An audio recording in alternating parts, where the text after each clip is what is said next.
Hello friends, मैं गीता मेलवान स्वागत करती हूँ आपका हमारे यूट्यूब चैनल में। फ्रेंड्स, आज की इस वीडियो में हम आगे करेंगे क्विक रिवीजन हमारी। इसके लिए फर्स्ट क्वेश्चन हमारा नेगोशिएबल इंस्ट्रूमेंट एक्ट है जो कब बना था? ये बना था हमारा 1881 में। नेक्स्ट क्वेश्चन हमारा promissory note define. Promissory note को कहाँ पे डिफाइन किया गया है? ये हमारा नेगोशिएबल इंस्ट्रूमेंट एक्ट है जो उसके सेक्शन 4 में प्रोमिसरी नोट है, और सेक्शन 5 में है बिल ऑफ एक्सचेंज, और सेक्शन 6 में है चेक। आपको ऐसे याद रखना 4, 5, 6 promissory note, bill of exchange, cheque. अब आगे क्या है हमारा? अब हम चेक के टाइप करेंगे। ऑर्डर चेक क्या होता है, बीरियर चेक क्या होता है, क्रॉस चेक क्या होता है। ऑर्डर चेक ऐसा चेक होता है जिसपे किसी पर्सन का जैसे नाम लिख दिया कि इस पर्सन को ही ये चेक, इसकी पेमेंट इस पर्सन को दी जाए, ये हो गया हमारा ऑर्डर चेक। बीरियर चेक क्या होता है? बीरियर चेक होता है हमारा जैसे कि चेक हमारे पास, उस पर सेल्फ लगा है। मान लो चेक मेरे पास है तो मैं उसकी पेमेंट ले सकती हूँ, चेक आपके पास है तो आप उसकी पेमेंट ले सकते हो। नेक्स्ट है हमारा क्रॉस चेक। क्रॉस चेक क्या होता है? क्रॉस चेक होता है जो हमारा, अब बात करते हैं हम क्रॉस चेक की। क्रॉस चेक क्या होता है? क्रॉस चेक, इस पे टू पैरेलल लाइन से क्रॉस कर दिया जाता है, ठीक है। तो क्रॉस इससे होता है कि कस्टमर को पैसे न दिए जाएं, काउंटर पे उसकी पेमेंट नहीं होगी, उसकी पेमेंट है जो उसके अकाउंट में ट्रांसफर किया जाएगा, कैश है जो उसके अकाउंट में ट्रांसफर किया जाएगा, न कि उसको कैश पेमेंट की जाएगी। काउंटर पे इसकी पेमेंट नहीं होती। क्रॉस चेक का मतलब है काउंटर पर चेक की पेमेंट नहीं होती। नेक्स्ट क्वेश्चन हमारा चेक इन डिफरेंट। अगर चेक है, आपको एक चेक दे दिया है, उसकी लैंग्वेज अलग है, अलग अलग इंक में वो लिखा हुआ है, तो क्या ऐसे चेक को आप पेमेंट करोगे? नहीं, ऐसे चेक की पेमेंट की जा सकती है। यस, ऐसे चेक की पेमेंट की जा सकती है। नेक्स्ट क्वेश्चन हमारा इनकोहेट चेक को क्या कहते हैं? इनकोहेट चेक को हम कहेंगे इनकम्प्लीट चेक। क्या इनकम्प्लीट चेक की पेमेंट करेंगे हम? नहीं, इसकी चेक की पेमेंट नहीं करेंगे। लेकिन क्या अगर इनकम्प्लीट चेक है, जो इनकोहेट चेक है, इसको कंप्लीट कर दिया जाए, इसको फिल कर दिया जाए, तो इसकी पेमेंट कर सकते हैं। नेक्स्ट क्वेश्चन हमारा हॉलीडे चेक की पेमेंट कब होगी? अगर चेक पर एक हॉलीडे डेट है तो उसकी पेमेंट कब होगी? उसकी पेमेंट होगी नेक्स्ट डेट को, नेक्स्ट डे। नेक्स्ट क्वेश्चन हमारा impossible date cheque. Impossible date cheque क्या होता है? इम्पॉसिबल डेट चेक ऐसा चेक होता है जैसे कि वो डेट लिख दी है जो डेट आती ही नहीं, जैसे नवंबर की 31 नवंबर लिख दिया, लेकिन 31 नवंबर तो होता ही नहीं, तो उसकी पेमेंट कब होगी? पॉसिबल डेट मीन्स 30 नवंबर को। नेक्स्ट क्वेश्चन हमारा स्टेल चेक। स्टेल चेक क्या होता है? स्टेल मीन्स बासी। ऐसा चेक जो बासी हो चुका है, मतलब जिसकी वैलिडिटी एक्सपायर हो चुकी है। आपको पता है ना कि एक चेक की वैलिडिटी 3 महीने होती है, 3 महीने पूरे हो जाते हैं तो उसके बाद वो क्या बन जाता है? Stale cheque. नेक्स्ट क्वेश्चन हमारा एंटी चेक। एंटी चेक क्या होता है? जिन पर अकाउंट ओपन करने से पहले की डेट हो, ठीक है। तो ऐसे चेक की पेमेंट हो सकती है। यस, ऐसे चेक की पेमेंट की जा सकती है। मान लो अकाउंट तो ओपन हुआ है आपका 5 जनवरी को, और उस पे चेक पे डेट लिख दी 1 जनवरी, तो ऐसे चेक की पेमेंट हो सकती है, लेकिन कब? उस डेट पर 5 के बाद, ठीक है। नेक्स्ट हमारा पोस्ट डेटेड चेक। कौन सा चेक होता है पोस्ट डेटेड? कोई फ्यूचर की डेट वाला चेक, उसको कहेंगे हम पोस्ट डेटेड चेक। मान लो आज है हमारी आज 19 जनवरी है, ठीक है, चेक दे दिया ये आपको 20 जनवरी का, तो क्या आज इसकी पेमेंट हो जाएगी? नहीं, आज इसकी पेमेंट नहीं होगी। इस पोस्ट डेटेड चेक की पेमेंट होगी, लेकिन आने फ्यूचर वाली डेट पे आगे, जैसे 20 तारीख को इसकी पेमेंट हो जाएगी, उसके बाद तक 3 महीने तक। नेक्स्ट क्वेश्चन हमारा वैलिडिटी ऑफ चेक। चेक की वैलिडिटी कितनी है? पहले कितनी थी? 6 महीने थी, अब कितनी हो चुकी है? 3 महीने, ठीक है। और आपसे क्वेश्चन पूछ सकते हैं कि CTS है, जो CTS कब आया था? 2010 में। CTS है जो चेक से रिलेटेड है, और ये 2010 में था, 10 में आया था। और CTS की फुल फॉर्म पूछ सकते हैं आपसे, ये है cheque truncation system. Next question हमारा चेक की डेट को एक्सटेंड किया जा सकता है क्या? चेक जैसे मान लो चेक पे 3 महीने की डेट हो गई, ठीक है, तो वो 3 महीने पूरे होने के बाद चेक क्या होता है? वो स्टेल चेक बन जाता है। लेकिन अगर ड्रोवर चाहे तो उस पर उस डेट को नेक्स्ट 3 मंथ के लिए फिर बढ़ा सकता है, उस पर साइन करके। इसको कौन बढ़ा सकता है? मीन्स इसको एक्सटेंड कौन कर सकता है? वो कर सकता है ड्रोवर। नेक्स्ट क्वेश्चन है हमारा जो CTS चेक है, इसमें क्या क्या होता है चेक के ऊपर, ठीक है। तो आपको पता होना चाहिए कि चेक पर क्या क्या लिखा होता है। चेक पर क्या होता है? सबसे ऊपर होता है हमारा IFSC बैंक कोड, इसमें होता है हमारा IFSC बैंक ब्रांच एड्रेस के साथ, ठीक है। इसके सामने, इसके आगे लिखी होती है हमारी डेट, और इसके बाद है इस पे और चेक पे क्या होता है, water mark of CTS 2010। Water mark क्या होता है, आप यूवी लैंप से देखोगे ना चेक को, तो उसमें ना आपको कुछ चमकता हुआ शाइनिंग वाला पोर्शन दिखेगा, आपको कुछ लाइनिंग ऐसे दिखेंगे जो चमक रही है, तो होता है हमारा वाटर मार्क। आप चेक को उसमें देखना यूवी लैंप में। नेक्स्ट हमारा ultra violet logo of the bank.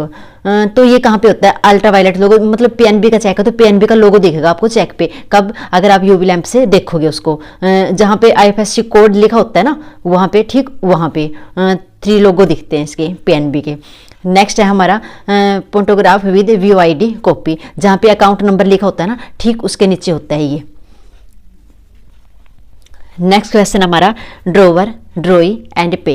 आपसे पूछ सकते हैं कि ड्रोवर कौन होता है, ड्रॉई कौन होता है, पे कौन होता है। ये चेक की 3 पार्टी हैं, ठीक है, चेक है इसमें 3 पार्टी होती हैं, ड्रोवर, ड्रॉई, पे। देखो ड्रोवर होता है वो पे भी हो सकता है। देखिए कैसे, ड्रोवर कौन है, ड्रोवर वो होता है जो चेक को इशू करता है, जो चेक पर साइन करता है, जिसका चेक होता है। देखो आपको याद कर रखने के कैसे रख सकते हो, देखो ड्रोवर है, उसने ड्रोवर से अपना चेक निकाला, ठीक है, वो हो गया ड्रोवर, उस पर साइन किया और वो दे दिया, ठीक है। इसके बाद है हमारा पे। पे कौन हो सकता है, पे वो हो सकता है, ड्रोवर भी हो सकता है और पे। देखो ड्रोवर अगर अब खुद पेमेंट लेगा तो वही पे हो गया, अगर किसी दूसरे पर्सन को देगा कि आप पेमेंट ले लो तो वो हो गया पे, मतलब जिसको पैसा मिलता है चेक का वो हो गया हमारा पे, बेनिफिशियरी को पे कहते हैं। एक है हमारा ड्रॉई, ड्रॉई होता है बैंक, जिस बैंक का वो चेक होता है, मतलब जिस बैंक के थ्रू पेमेंट होती है वो हो गया हमारा ड्रॉई, ठीक है। ये हो गया क्लियर तीनों। नेक्स्ट क्वेश्चन हमारा होल्डर। होल्डर कौन होता है, होल्डर होता है जिसके पास ये इंस्ट्रूमेंट होता है, मान लो चेक है किसी के पास तो वो हो गया उसका holder. Holder in due course, holder in due course का मीन्स है कि मान लो आपके पास चेक है और आपने उसकी पेमेंट करवा ली है, ठीक है, वो हो गया आपका holder in due course. Next question आप नेक्स्ट है हमारा payment in due course. Payment in due course का मीन्स है कि ड्यू कोर्स कोर्स के अंदर पेमेंट होनी है। जैसे बैंकिंग की टाइमिंग है 10 से 4, तो 10 से 4 के अंदर उस चेक की पेमेंट हुई है, तो हो गया payment in due course. Next है हमारा नेगोशिएशन। नेगोशिएशन क्या होता है, नेगोशिएशन का मतलब होता है ट्रांसफरेबल, कोई ऐसा इंस्ट्रूमेंट जो ट्रांसफरेबल हो, ठीक है, वो होता है हमारा नेगोशिएशन। नेक्स्ट क्वेश्चन है हमारा इंडोर्समेंट। इंडोर्समेंट क्या होता है, इंडोर्समेंट है जो signed by a holder on a front और back of the negotiable instrument. Holder के द्वारा नेगोशिएबल इंस्ट्रूमेंट पर साइन करके उसको ट्रांसफर करना, ये होता है हमारा इंडोर्समेंट। नेक्स्ट क्वेश्चन हमारा अलोंजी। अलोंजी क्या होता है, अलोंजी देखो फ्रेंड्स, जब इंडोर्समेंट करता है ना होल्डर, एक चेक है मान लो, उस पर साइन करके वो आगे देता है, किसी को ट्रांसफ़र कर देते हैं वो चेक, तो ऐसे वो ट्रांसफ़र करते करते, जैसे मैंने आपको किया आपने आगे किया, ऐसे साइन करते करते क्या होता है चेक पे जगह कम पड़ जाती है, फिर आगे साइन करने के लिए जगह नहीं रहती। तो क्या करते हैं, इसके साथ एक कागज़ का टुकड़ा उस चेक के साथ लगा के फिर उस पर साइन करना शुरू कर देते हैं ट्रांसफ़र करने के लिए चेक को आगे, तो उस कागज़ के टुकड़े को क्या कहेंगे, अलोंजी। नेक्स्ट क्वेश्चन है हमारा endorsement in blank. Endorsement in blank क्या होता है, ये इंडोर्समेंट इन ब्लैंक का मतलब है कि चेक है मान लो, चेक को खाली छोड़ देना, सिर्फ उस पर साइन करना, वो होता है हमारा इंडोर्समेंट इन ब्लैंक, ठीक है।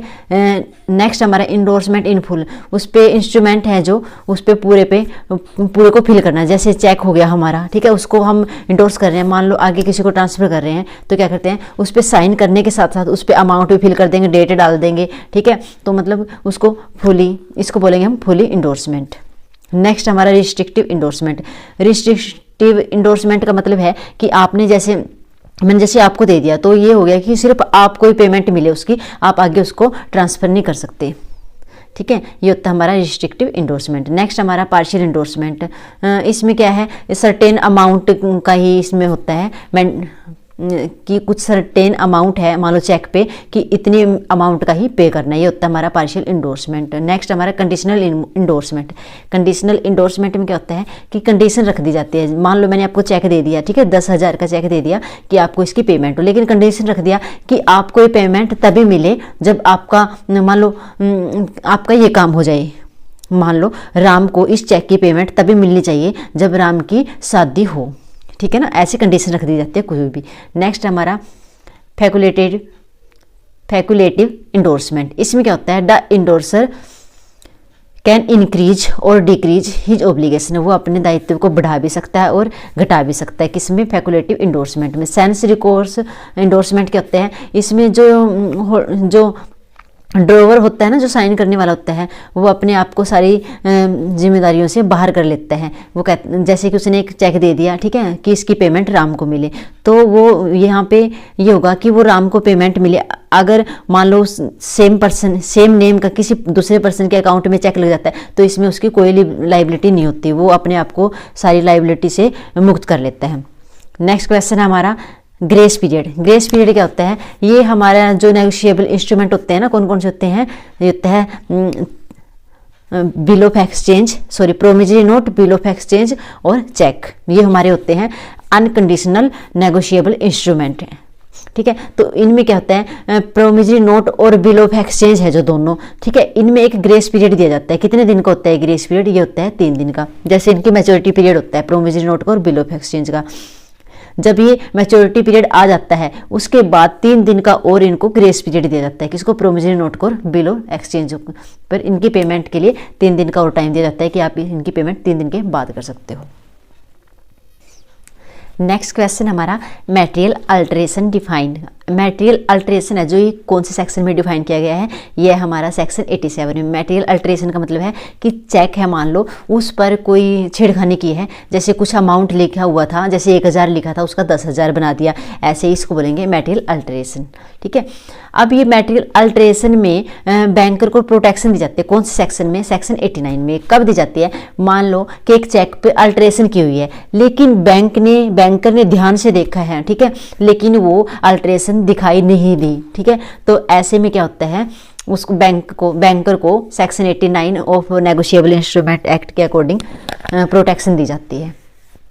नेक्स्ट क्वेश्चन हमारा crossing of cheque. Crossing of cheque ये होती है हमारी 2 टाइप की। एक होती है जनरल क्रॉसिंग, एक होती है स्पेशल क्रॉसिंग। जनरल क्रॉसिंग क्या होता है? तो पहले लाइन कॉर्नर, चेक के कॉर्नर पे लगा देते हैं हम, ये होती है जनरल क्रॉसिंग, ठीक है। स्पेशल क्रॉसिंग क्या होता है? स्पेशल क्रॉसिंग में किसी स्पेशल बैंक का मेंशन किया जाता है कि इस बैंक के थ्रू इसकी पेमेंट होनी चाहिए, ठीक है। जनरल क्रॉसिंग है जो वो होती है हमारी सेक्शन 123, और ये स्पेशल क्रॉसिंग है जो वो इसका ये मेंशन कहाँ पे है? सेक्शन 124 में।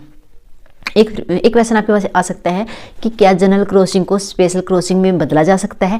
यस, जनरल को स्पेशल में बदला जा सकता है, लेकिन स्पेशल है जो उसको जनरल में नहीं बदल सकते हम। नेक्स्ट क्वेश्चन हमारा dishonour of cheque. Dishonour of cheque का इसका मतलब है कि अगर चेक डिसऑनर हो जाए या फिर चेक, जैसे कि चेक की पेमेंट ना हो पाए, ठीक है, तो क्या होता है? इसके बाद मान लो मैंने आपको चेक दिया है, ठीक है, लेकिन मेरे अकाउंट में बैलेंस ही नहीं था, तो इस ऐसे क्या हो गया? वो हो गया चेक डिसऑनर। अब क्या होगा इसके बाद? इसके बाद होता है जो ड्रोवर होता है, जिसने चेक दिया है, जिसने चेक काटा है, उसको क्या होता है? 30 दिन के अंदर अंदर, जब चेक डिसऑनर हो जाता है उसके बाद से शुरू होते हैं 30 दिन।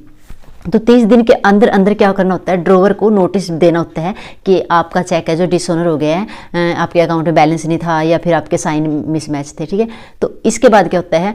उस ड्रोवर को 15 दिन के अंदर अंदर उसकी या तो उसको पेमेंट कर देनी है पे को, या फिर उसको दोबारा से चेक दे देना है।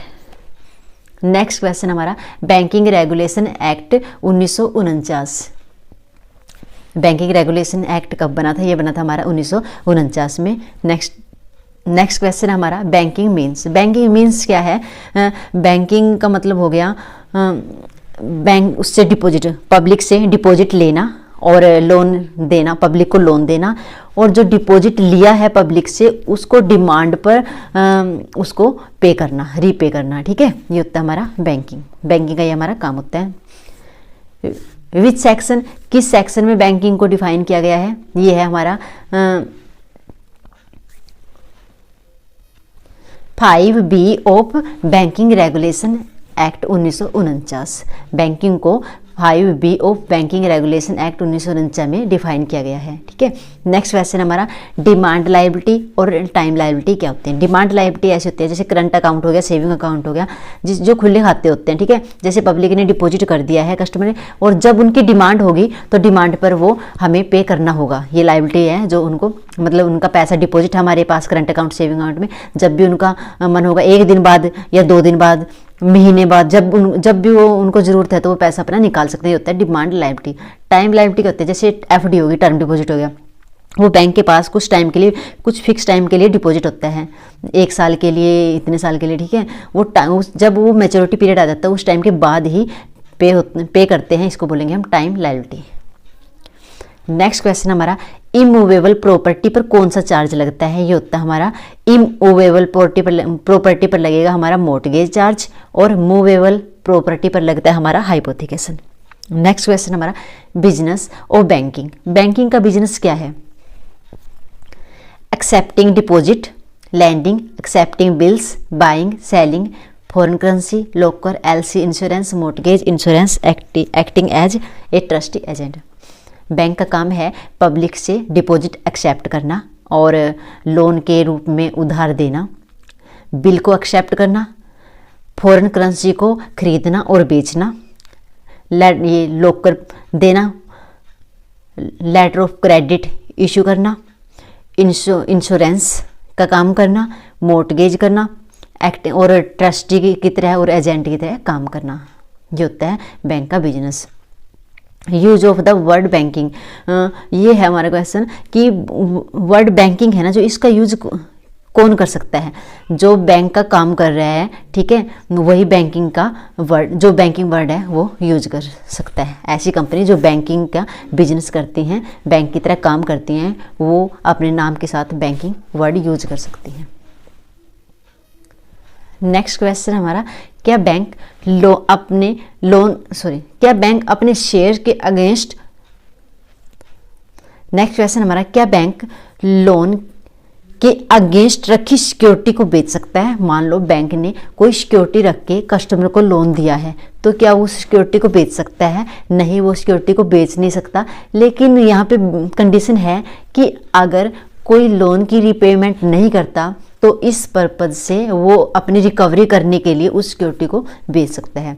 नेक्स्ट क्वेश्चन हमारा, चेयरमैन डायरेक्टर ऑफ बैंक। जो ये चेयरमैन होता है, डायरेक्टर होता है बैंक का चेयरमैन और डायरेक्टर है, इनका टाइम पीरियड कितना होता है? ये होता है 5 साल। 5 साल के लिए नियुक्त होते हैं ये, या फिर इनकी एज 60 हो जाए तब। नेक्स्ट क्वेश्चन है, 60 हो जाए तो ये रिटायर हो जाते हैं। नेक्स्ट क्वेश्चन है, paid up capital for foreign bank. Foreign bank के लिए पेड अप कैपिटल कितनी होती है? ये होती है हमारी 15 लाख कम से कम। और ये जो मुंबई कोलकाता है, इनमें कितनी होनी चाहिए फॉरेन बैंक की पेड अप कैपिटल? ये होती है 20 लाख। नेक्स्ट क्वेश्चन हमारा कि डोमेस्टिक बैंक की पेड अप कैपिटल कितनी होती है? वो होती है हमारी कम से कम 5 लाख। नेक्स्ट क्वेश्चन है, बैंक कमीशन एंड डिस्काउंट कितना पे कर सकता है? बैंक पेड अपने जो ये पेड अप कैपिटल है उसका 2.5% तक कमीशन और डिस्काउंट पे कर सकता है। नेक्स्ट हमारा, क्या बैंक अपने शेयर के अगेंस्ट लोन दे सकते हैं? नहीं, बैंक्स हैं जो अपने शेयर्स के अगेंस्ट लोन नहीं दे सकते। नेक्स्ट क्वेश्चन हमारा, बैंक किसी भी कंपनी के कितने % से ज़्यादा शेयर होल्ड नहीं कर सकता? बैंक है जो किसी भी कंपनी के 30% से ज़्यादा शेयर होल्ड नहीं कर सकता।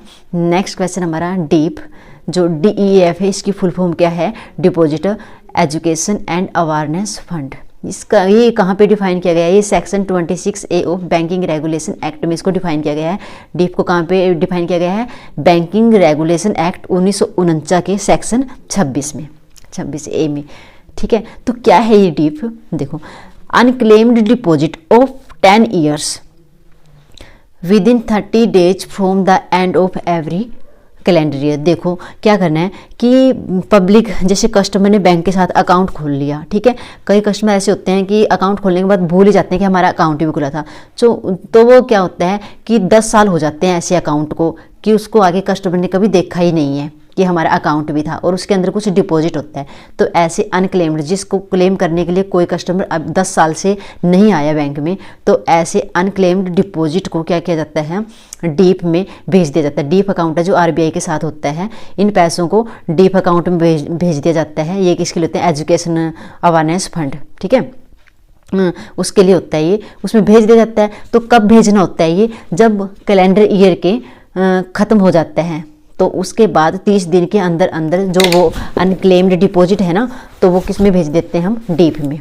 जो डीप अकाउंट होता है वो आरबीआई के पास होता है। आपसे क्वेश्चन पूछ सकते हैं कि इसमें पैसा है जो अनक्लेम्ड डिपॉजिट का पैसा है ना, वो कितने टाइम के अंदर अंदर भेज देना चाहिए, कैलेंडर ईयर के ख़त्म होते ही नेक्स्ट 30 डेज के अंदर।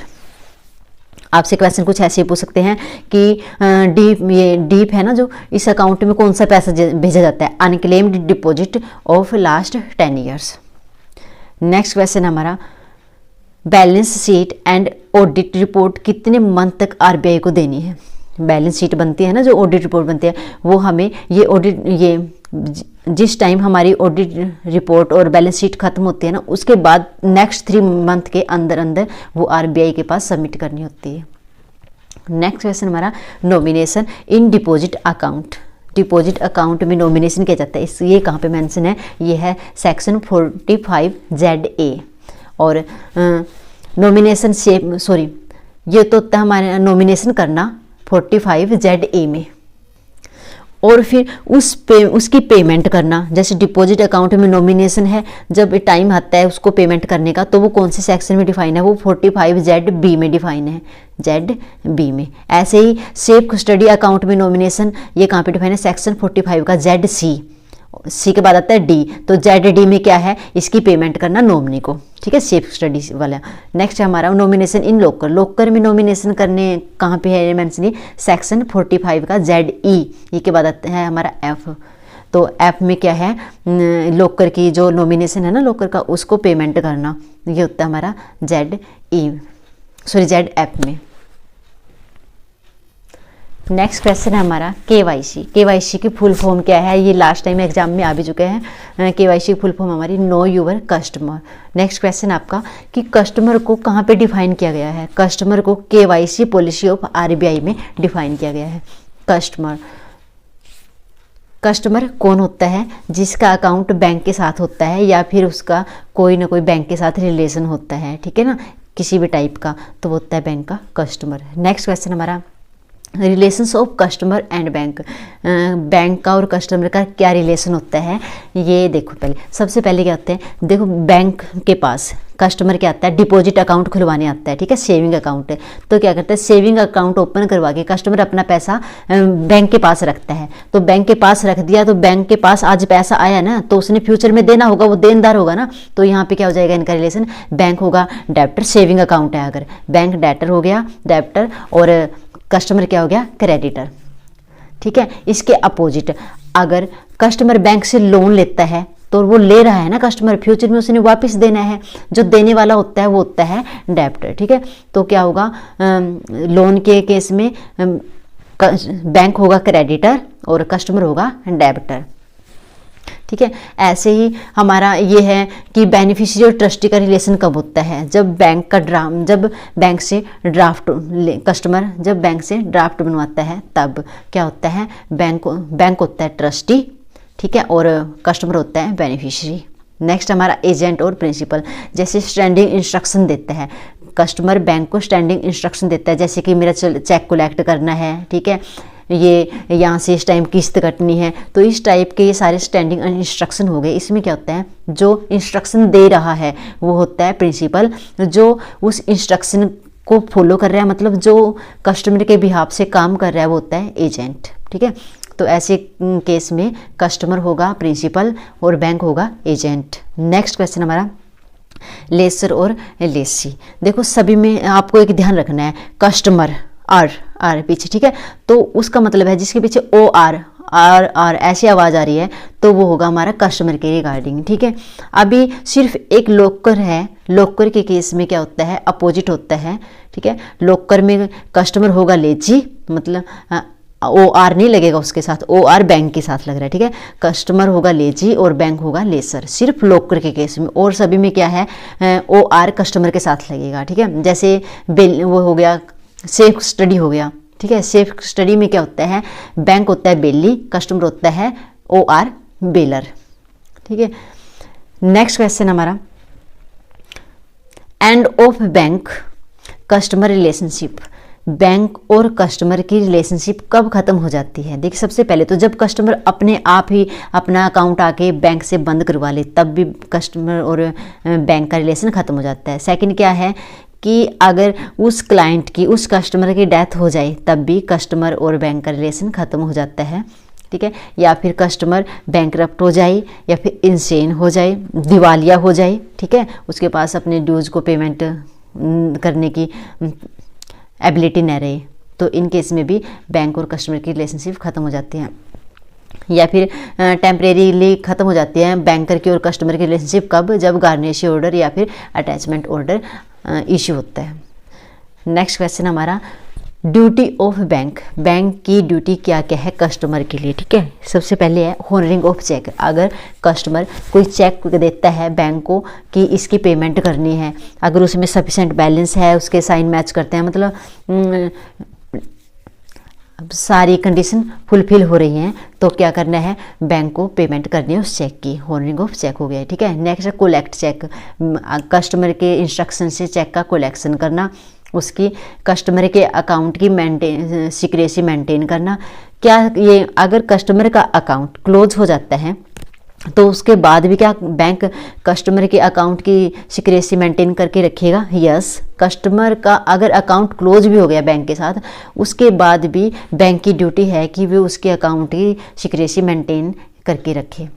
नेक्स्ट क्वेश्चन हमारा, राइट ऑफ बैंक। बैंक के राइट क्या हैं? ठीक है, फर्स्ट हमारा right of lien, right of lien. Second हमारा right of set off. Next हमारा right of appropriate. Right of lien का क्या मतलब है? राइट ऑफ लीन का मतलब है कि मान लो आपने, देखो एक एग्जांपल है, मान लो दर्जी ने क्या किया है, आपने एक दर्जी को, टेलर को अपना एक सूट सिलने के लिए दिया है। ठीक है, तो वो जो टेलर है उस सूट को तब तक अपने पास रख सकता है जब तक आप उसकी पेमेंट ना करो। तो ये होता है कि उसने लीन कर लिया वो सूट। ठीक है, नेक्स्ट है हमारा right of set of. Right of set of का मतलब है कि मान लो आपके बैंक के, पीएनबी बैंक के पास आपके अकाउंट, एक सेविंग अकाउंट भी है, ठीक है, और एक लोन अकाउंट भी है। आप लोन अकाउंट की पेमेंट नहीं कर रहे हो, जो आपने लोन किया था वो उसको आप रिपेमेंट नहीं कर रहे हो, तो बैंक के पास राइट ऑफ सेट ऑफ है कि वो आपके सेविंग अकाउंट से पैसा विड्रॉ करके आपके लोन के अकाउंट में एडजस्ट कर सकता है। ये होता है right of set off. Next हमारा right of appropriation. Right of appropriation क्या होता है? इसमें देखिए क्या होता है कि मान लो कस्टमर बैंक में आया, ठीक है, उसने बैंक में पैसा जमा करना था, लेकिन वो ये मेंशन करना भूल गया कि किस अकाउंट में पैसा जमा करना है। मान लो 2 लोन के अकाउंट थे, तो बैंक के पास राइट ऑफ एप्रोप्रिएशन है कि जैसे उसके 2 लोन अकाउंट हैं, एक लोन की पहले लिया उसने, मान लो ए लोन उसने पहले लिया है, बी लोन बाद में लिया है, तो वो ऐसे जो पहले जिस किस्त पहले ड्यू है उस अकाउंट में वो उस पैसे को डिपॉजिट कर सकता है। ये होता है राइट ऑफ एप्रोप्रिएशन। एक क्वेश्चन आता है हमारे पास, बैंक से लेन। बैंक की जो लेन है, ठीक है, उसको किस नाम से जानते हैं? जनरल लेन के नाम से। ठीक है, bank lien is also known as general lien. देखिए एक क्वेश्चन हमारे पास ये भी आता है कि जनरल लेन क्या होती है और एक होती है स्पेशल लेन। ठीक है, इसमें डिफरेंस है। जनरल लेन क्या होता है? जैसे जनरल लेन का एग्जांपल वो होगा टेलर वाला। ठीक है, जैसे कि आपने एक सूट सिलने के लिए उसको टेलर को दिया है, तो आप उसकी पेमेंट नहीं कर रहे, तो टेलर उस सूट को तब तक रख सकता है, अपने पास होल्ड कर सकता है जब तक कि आप उसकी पेमेंट नहीं करते। ये होता है जनरल लेन। ठीक है, तो दूसरा होता है स्पेशल लेन। मान लो आपने एक बैंक से लोन ले रखा है और उसी बैंक में क्या है, आपने एक एफडी भी बनाई है। ठीक है, लेकिन एफडी उसके अगेंस्ट सिक्योरिटी नहीं रखी हुई आपने लोन के अगेंस्ट, लेकिन क्या होता है कि आप उस लोन को रिपेमेंट नहीं कर रहे हो। ठीक है, तो बैंक उस टाइम तक देखता है, उसके बाद जब उसका राइट है कि वो उस जो एफडी है ना उस पर लीन मार्क कर सकता है, अगर आप उसको आपके लोन को भरने के लिए, उसको फिल करवाने के लिए। ठीक है, तो ये हो गया हमारा स्पेशल लेन। नेक्स्ट आता है हमारा नेगेटिव लेन। नेगेटिव लेन क्या होता है? लेन ये होती है हमारी व्हेन द गुड्स और security remains in the ownership of customer. ऐसा है कि जब कोई गुड्स है या सिक्योरिटी है, ठीक है, उस पर ओनरशिप किसकी रहती है? कस्टमर की रहती है। ठीक है, तो ऐसे में क्या है कि कस्टमर बैंक को विश्वास दिलाता है कि ये नाम मेरे है चाहिए, ठीक है, लेकिन अगर मेरे को फ्यूचर में ये गुड्स है, ये सिक्योरिटी है, मुझे बेचनी है, तो मैं आपकी परमिशन लूँगा। ऐसे नहीं कि आपको जैसे मैंने आपके पास से भी इस गुड्स के ऊपर आपके पास से भी मैंने लोन ले लिया और मैं कल जाके दूसरे बैंक से भी लोन ले लूँगा, ऐसा नहीं करूँगा। इसके लिए पहले मैं आपसे परमिशन लूँगा। ये होता है हमारा नेगेटिव लेन। नेक्स्ट हमारा गार्निशी ऑर्डर। गार्निशी ऑर्डर क्या होता है, देखिए इसको डिफाइन कहा गया है, ये section 60 of the code of civil procedure यहाँ पे डिफाइन है, ठीक है। इसके कुछ ये पार्ट हैं कि इसको किसको क्या कहते हैं। सबसे पहले हमारा जजमेंट डेटर। देखो इसके लिए आपको क्या करना है, सबसे पहले आपको समझना होगा। मान लो आप हम देखो, मान लो मैंने आपसे पैसे लिए 100 रुपये, ठीक है, मैंने आपसे 100 रुपये ले लिए, लेकिन क्या हुआ बाद में मैंने आपको पे करने से मना कर दिया, ठीक है। तो इसके लिए क्या किया, आपने तो अपने पैसे वापस लेने थे, आपने क्या किया, देखा कि पंजाब नेशनल बैंक में इनका अकाउंट है और उसमें पैसे भी हैं, ठीक है। तो फिर आप गए कोर्ट के पास, आपने कोर्ट से गार्निशी ऑर्डर इश्यू करवाया। इस गार्निशी ऑर्डर में क्या होता है, जिसने पैसे देने थे, यहाँ पे पहले होता है जजमेंट डेटर। जजमेंट डेटर कौन हो गया, मैं, क्योंकि मैंने आपसे पैसे लिए थे, मैं देनदार हूँ, ठीक है, तो मैं हो गई जजमेंट डेटर। अब बात करते हैं जजमेंट क्रेडिटर के। जजमेंट क्रेडिटर कौन हुआ, आप, क्योंकि आपने मुझसे पैसे लेने थे, मैंने आपको क्रेडिट करना था ना, तो आप हो गए जजमेंट क्रेडिटर। नेक्स्ट बात आती है गार्निशी। गार्निशी कौन होता है, गार्निशी हो गया, जैसे मेरा अकाउंट था पीएनबी के पास, कोर्ट ने क्या किया, एक गार्निशी ऑर्डर बैंक के नाम भेजा जिस बैंक में मेरा अकाउंट था, वो हो गया गार्निशी। यहाँ पे क्या हो गया, पंजाब नेशनल बैंक हो गया गार्निशी।